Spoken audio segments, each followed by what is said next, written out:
ایک خاتون تھی اور وہ کھانا کھا رہی تھی. دروازے پر دستک ہوئی تو کھانا کھاتے کھاتے جو نوالا تھا نا, انہوں نے وہی نوالا روک کر سائل کو دے دیا. کچھ عرصے بعد اس عورت کے یہاں بچہ پیدا ہوا. وہ بچہ لے کر باہر گئی تو ایک بھیڑیا آیا اور اس ماں سے وہ بچہ چھین کر بھاگ گیا. سوچئے ماں کو کتنی تکلیف ہوئی ہوگی. وہ چلانے لگی میرا بیٹا میرا بچہ. اللہ کریم نے جبریل امین کو حکم دیا کہ جبریل جاؤ اس بھیڑیے کے منہ سے بچے کو چھین کر اس ماں کو لوٹا دو اور یہ کہنا کہ نوالے کے بدلے نوالا ہو گیا.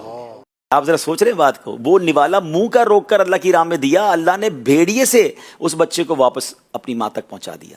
ہمیں نہیں پتا ہوتا کہ آج ہم جو گرتے گرتے بچے ہیں یا ایکسیڈنٹ ہوتے ہوتے بچا ہے یا نقصان ایک ہوتے ہوتے بچ گیا, ہمارا کون سا ایسا عمل تھا, کون سا ایسا صدقہ تھا جس کی برکت سے یہ ہو رہا ہے. اسلامی بھائی کو جانتا ہوں, جاننے والے کچھ دنوں پہلے مجھے پتا چلا وہ روزانہ کچھ اماؤنٹ, بہت چھوٹی سی اماؤنٹ ہے, روزانہ صدقہ کرتے ہیں. سبحان اللہ. اور مجھے اتنی اچھی لگی کہ وہ کہیں پر بھی ہو, لیٹ سپوز اگر وہ مدینہ شریف جائیں گے تو وہاں پہ بھی وہ اماؤنٹ جو ریال میں بنتی ہے وہ خرچ کریں گے, بٹ دیں گے ڈیلی. سبحان دنیا ادھر سے ادھر ہو جائے, وہ کہتا ہے میرے سالوں ہو گئے کہ میرے روزانہ صدقہ دینے کی جو عادت. اچھا اس کا طریقہ ہے نا. اب آپ دعوت اسلامی نے آسان کیا کر دیا, آپ کو گھریلو صدقہ باکس دے دیا ہے. روز صبح گھر والے اگر اس میں کہتے ہیں صبح صبح صدقہ دو بلاؤں کو ٹالتا ہے تو روز ڈال دیا کریں, یا آن لائن کر سکتے ہیں. آن لائن کر سکتے ہیں. آن لائن کا میں آپ کو اپنا ایک عمل بتاتا ہوں, چلے اچھی نیت کے ساتھ.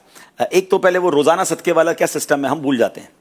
تو بھائی ہم میں سے بہت سارے وہ ہیں جن کے پاس اکاؤنٹنٹس ہیں, ٹھیک ہے نا. آپ نے اکاؤنٹنٹس کے پاس ہی ڈبہ رکھوا دیا کہ بھائی روز صبح آفس کھول کے اتنے پیسے ڈال دینا, اچھا جمعے والے دن اور بڑھا دینا. میں اس کے علاوہ جو ایک قبل کوشش کرتا ہوں کہ جیسے جہاز میں بیٹھتا ہوں نا, تو میں کوشش یہ کرتا ہوں فوراً اپلیکیشن کے ذریعے ٹیک آف سے پہلے صدقہ دے دیتا ہوں. بیٹا کہیں جا رہا ہے, سفر پہ جا رہا ہے, یا بچہ کہیں جا رہا ہے, یا گھر والے کہیں جا رہے ہیں, ایک منٹ رکو آپ کا صدقہ نکال دو. اب صدقہ کیش ہے نہیں ہے, سستی کیا کرنی, تو کوشش یہ کریں کہ اپنی اپلیکیشن میں کچھ پیسے رکھیں, اور جب موقع ملے دعوت اسلامی کو, اب بہت ساری جائز کیش ہیں, ایزی پیسہ ہے, ایسا ٹھک کر کے میسج آتا ہے اور پیمنٹ پیڈ, ایسا لگتا ہے بس اب حسار ہو گیا, اب یہ جہاز خیر سے پہنچے گا, اب بچہ خیر سے واپس آئے گا, اب فلاں جا رہا, کیونکہ حدیث پر یقین ہے نا کہ صدقہ بلاؤں کو ٹالتا ہے, صدقہ مصیبتوں. اب یہ ہر بندے کی اپنی پوزیشن ہے, بھائی کوئی 5 روپے دے دے. بعض اوقات تھوڑے ہو کر جو لوگ دیتے نا تو وہ اجر میں بہت آگے بڑھ جاتے ہیں.